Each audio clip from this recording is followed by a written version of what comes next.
Next up for us today is Dr. Professor Preusse. He's a professor at the Department of Cardiac Surgery at the University of Bonn in Germany.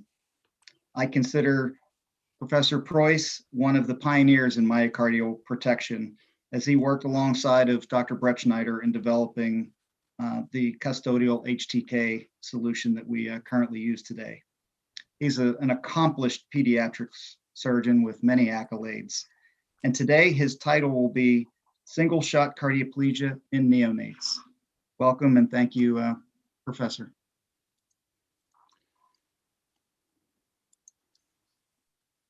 Hi, Bill. Thank you very much. And I have to thank the organizing committee for inviting me to give this lecture. I will focus in my lecture on the newborn hearts and single shot cardioplegia. What are the targets? Let me start with a question. What are the targets of myocardial protection? On the one hand, is the structure with the big ones or the subcellular structures, and on the other hand, the patient. And we have to distinguish between the old patients and the new patient. The old patients, we should have a myocardial protective method, which covers the coronary heart disease, as it has been wonderfully presented by Dr. Juergen, the valves, aortic surgery, and finally transplantation. In neonates, however, we have to distinguish between the cyanotic and acyanotic kids, and I will show you only a few data that there is a big difference. Myocardial protection in newborn is, to my opinion, based on three columns. The first one is the surgery. The second one is what you are, the audience is very interested in, extracorporeal circulation. And finally, the last one is cardioplegia. Dr. Claus, would you like to share your slides? I have it. So I have the full screen. Can you tell me whether it's no, we're not seeing anything Professor. So I thought you were doing an introduction to your presentation, but I realized now should be the little green button at the bottom there that says share, share screen. Let's see. Yeah. We'll look. We'll have a look. Sorry for this. Where is the green button now?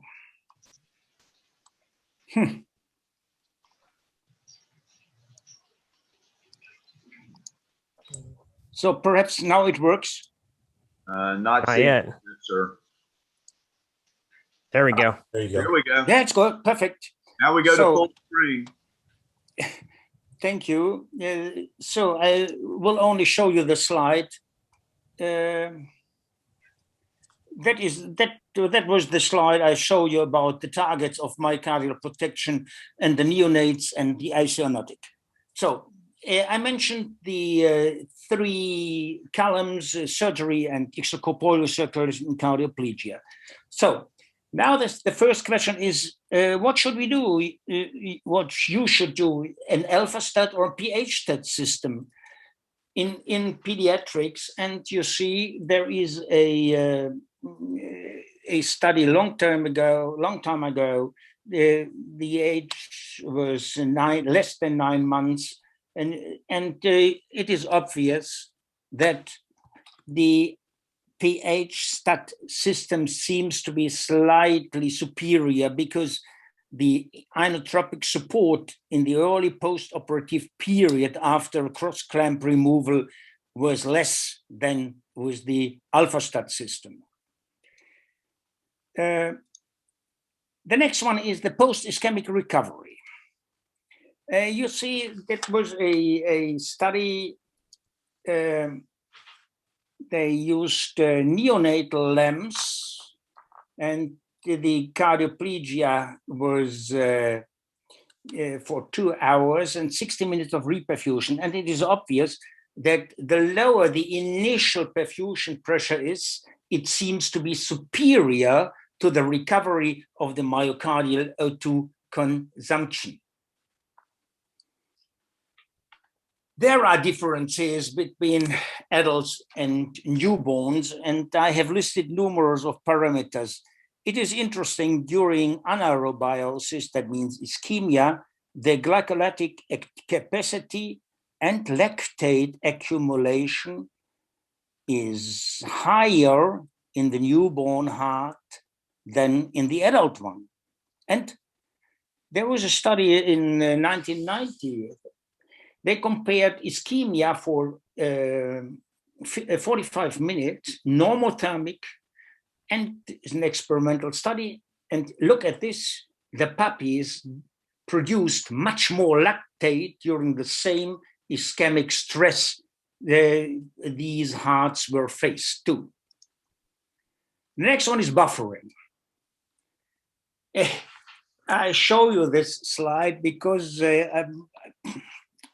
you will be a little bit astonished about this slide when I tell you this paper was published by Dr. Del Nido.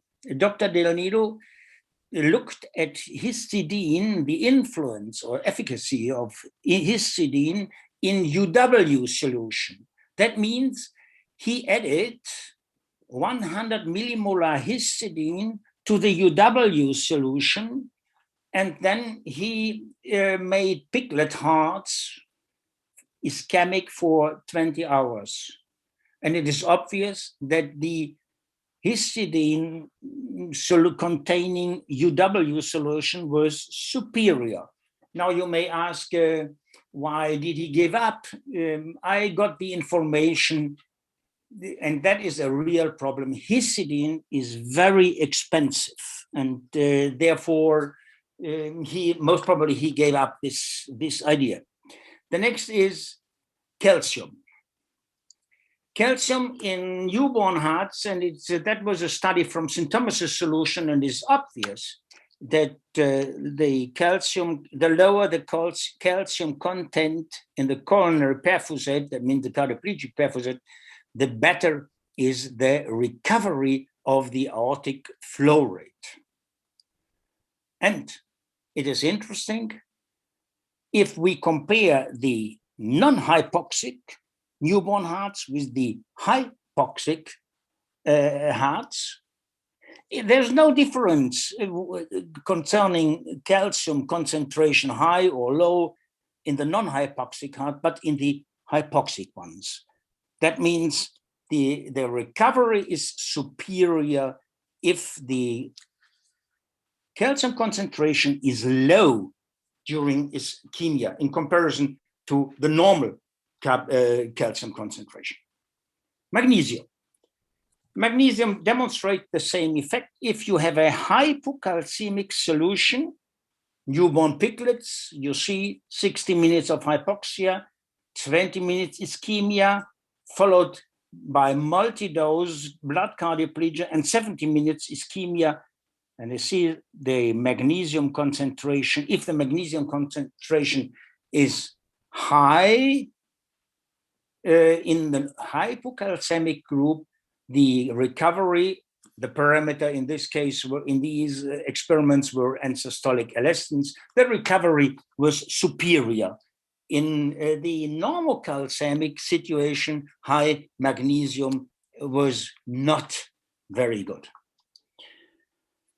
So cardioplegic perfusion, that has been already mentioned by Dr. Gneiden.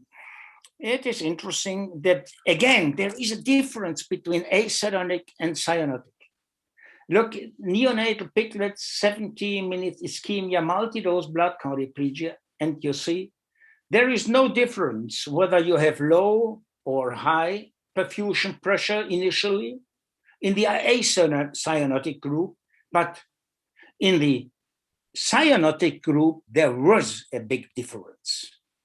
That because in the acyanotic group, the perfusion pressure should be low except the initial start of the perfusion. Sorry. And now cardioplegic reperfusions. This study is, you see, it's a very old study, and most probably it has been forgotten. Neonatal rabbits were faced to potassium cardioplegia and 2 hours of ischemia. You see 3 different situations: the control group, the single perfusion, and the replegia group. And it is quite evident that the replegia group demonstrated a poorer structure protection than after single perfusion. Now, people may argue, it depends on the potassium cardioplegia. Interestingly, in Korea, there was a study comparing rat hearts for 2 hours of ischemia and repleged every 40 minutes with Del Nido. Compared this with replegia every 40 minutes HTK and none. And you see the mitochondrial scoring was the best in the HTK group that has only had a single shot. It was worse in the HTK group that had a 40-minute replegia, and worse in comparison to Del Nido. Against this background, we have started an experimental setup, and these are the first. This is the first situation I present these data. We've a couple of months ago we finished this study. You see, we did Del Nido and HTK. I apologize, there were only 3 experiments in each group, and that made it very difficult to do the statistical analysis, but we succeeded. The piglets, 4 days old, were pre-medicated, intubated on the endotracheal way. Then we made a median thoracotomy, cross-clamped the aorta, and we made an in situ myocardial perfusion, either Del Nido or HTK. The blood in the Del Nido group origined from the animal itself, because we took some ml from blood from the veins and replaced this by a simple infusion. So there was no negative influence of blood from another animal. After the perfusion, we extubated the hearts and isolated and stored it isolatedly at 25 degrees. Here you see, these are the hearts. The specimens were taken at 0, 60, 120, and 180 minutes. We only made electron microscopy. And I think this is important. 50 electron microscopical specimen were used for each time point. It was a double-blind study, and you see the statistical analysis was with the Statel-C program. So here you see the compositions. As you all know, HTK is a low sodium cardioplegia. That means an intracellular type, low calcium, but it is a highly buffered solution. This is, to be honest, the only really buffered solution worldwide. The Del Nido group after we have made the mixture, varied between about the sodium content, the sodium content was about 150 millimolar, that means an extracellular type. The potassium was distinctly higher, and the buffer concentrations, acetate buffer and bicarbonate buffer was lower, and lidocaine was added too. What did we look for? We looked for the mitochondria, so the cristae, the matrix, and the membranes. And additionally, we looked for the myofibrils. To do a scoring, we had to create our own scoring system. So you see the cristae, the double membrane, and the matrix, and we graded into 4 different types. So the worst was the 4, the total crystallizes, and related to the matrix, the complete lucency. After 120 minutes of ischemia of the newborn hearts, the scoring for the cristae, you see, was 1.7, double membrane 0.0, and matrix 1.8. You see, in comparison with Del Nido, the scoring values were slightly higher after 120 minutes. And after 180 minutes, you see, the cristae, or the damage, let's say the cristae looked, the impairment has increased, double membrane stable, and was the stain and matrix again. But in comparison with Del Nido, the situation was by far superior. Now, let's go through the details during the period of ischemia. Let me start with the cristae. Within 60 minutes, whatever you administer, the cristae are impaired. You see the differences were significant or even highly significant. After 60 minutes, there was an increase in the Del Nido and HTK group as well, although the difference between 120 and 180 minutes was insignificant in the HTK group, while it was significant in the Del Nido group. The matrix showed comparable results. Again, within the first 60 minutes, first hour, there was a significant impairment of the matrix structure. After 120, between 120 and 180 minutes, the changes of the matrix structure was insignificant in the HTK group, while in the Del Nido group, it's highly significant, was impaired. The membrane structure, and that was very interesting. The membrane structure was slightly poorer in the HTK group. You see, between 60 and 180 minutes, there was a low significant change, while that's in the Del Nido group, between the 0 and 60 minutes, it seemed to be worse, but that was insignificant. Later on, it was significant. But after 180 minutes, you see a significant difference between the Del Nido and the HTK group.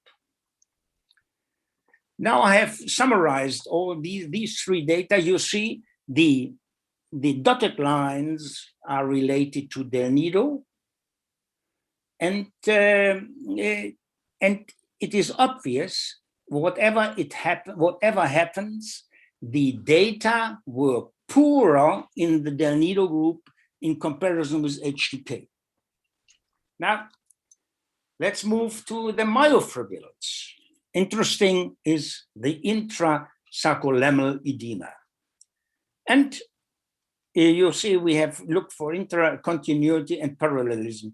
I will only focus on the intrasarcolemmal edema. 0 is no, slight is 1, and pronounced edema is 2.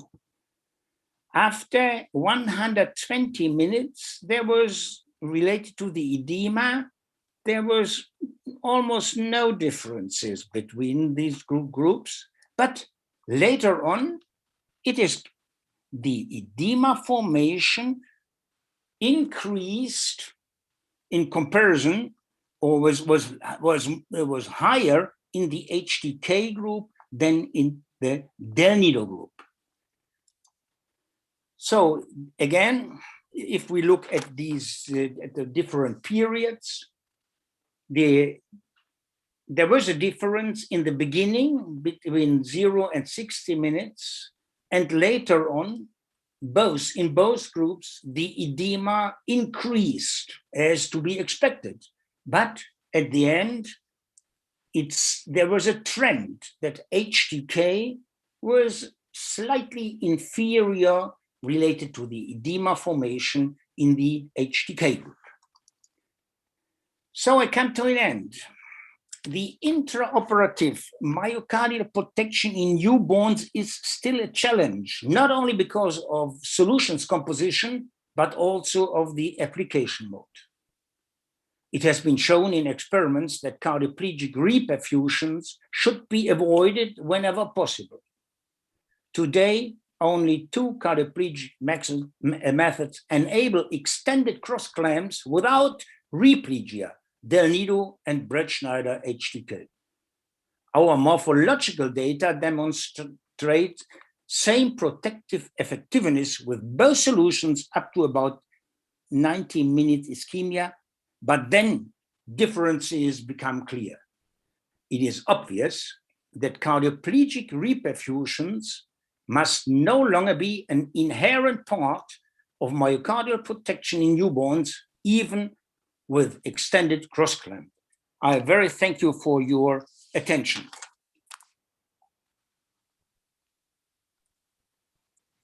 All right, terrific. Thank you so much, Professor. And I believe we still have Dr. Gneiden on. And Ty, if you want to take any quick questions before we wrap up this session. Yes. Based on your discussion, I noticed that you said there was only 2 for long-term cross clamps. Have you ever looked at as far as pediatrics? I know the KBC protocol, Kennesaw protocol, that they have pretty much only 60 mLs of fluid that are administered for 60 to 90-minute cross clamp. The modified Del Nido with Quest pumps. I was just wondering, could that be used in the pediatrics setting? And are you familiar with Dr. Cooper and his work on that cardioplegia? No, I'm really sorry, Brand. I have no idea about this because I'm not familiar, and I should be, and I must be fair. Yeah, no, that's quite all right. I'm just. I'm sorry. I know.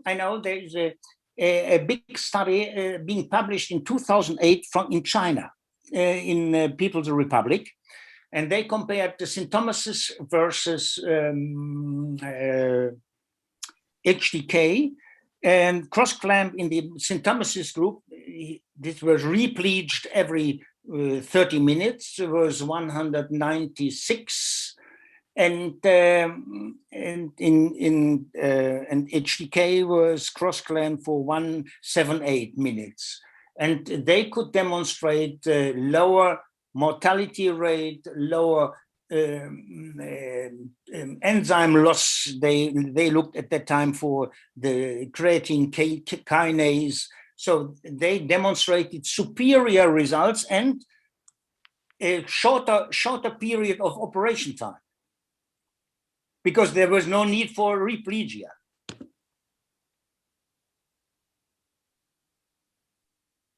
I'm just curious as far as volume goes. I mean, I think people are trying to move away from hemoconcentration and some of the complications that we have with hemoconcentration. And I think the cardioplegias that y'all have are outstanding. I just wonder where volume. I see where some centers, they use a Del Nido solution and they sometimes give 2 to 3 liters. And I just feel like we're flooding the heart and we're making the heart edematous. I just don't quite understand what the purpose of that is. Hey, Ty, I can jump in there. Yeah. Typically, especially for those longer procedures, you're going to be isolating the inferior and superior vena cava, and it's very easy to vent into the cell saver or throwaway suction. So hemodilution in those scenarios that you're describing are absolutely not an issue whatsoever. And I don't see a lot of prospective data to discuss the effects of hemoconcentration. So I don't feel like for these longer cases that's quite the issue as well. So I would like to, see some more data on prospectively to discuss the effects of filtration and the effects on the kidneys. Hi, why do you think there's a problem with hemoconcentration while you're giving these higher volumes? We're seeing more. Actually, there's studies out there, Bill, that basically even I think Al Stammers are showing where hemoconcentration can cause more renal insufficiency and renal problems. There's been multiple studies out there recently on that. Dr. Guniden may be able to. I think he's been a part of some of those studies, and he may be able to give some comments on that also. He's worked with Al on that, I believe, that subject. Yeah. Thank you very much. So it's important to, if you want to use the ultrafiltration or hemoconcentration, you need to calculate how much volume you're planning to take beforehand. So it really makes a great difference, especially for the renal functions and whatever. So we always use a very limited version if you are using ultrafiltration, and we never have any experience with the renal insufficiency afterwards. And in this new strategy that we use only one bag for 60 minutes or 65 minutes, we don't use ultrafiltration.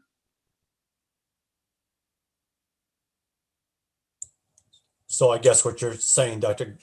Ganata, is obviously if you're pulling more water off than you're giving, then you're going to shut the renals down. But if you keep maintaining that balance, then you should be not causing deterioration of the renal system, but maintaining your oncotic pressure and your hematocrit at the same time. Yes.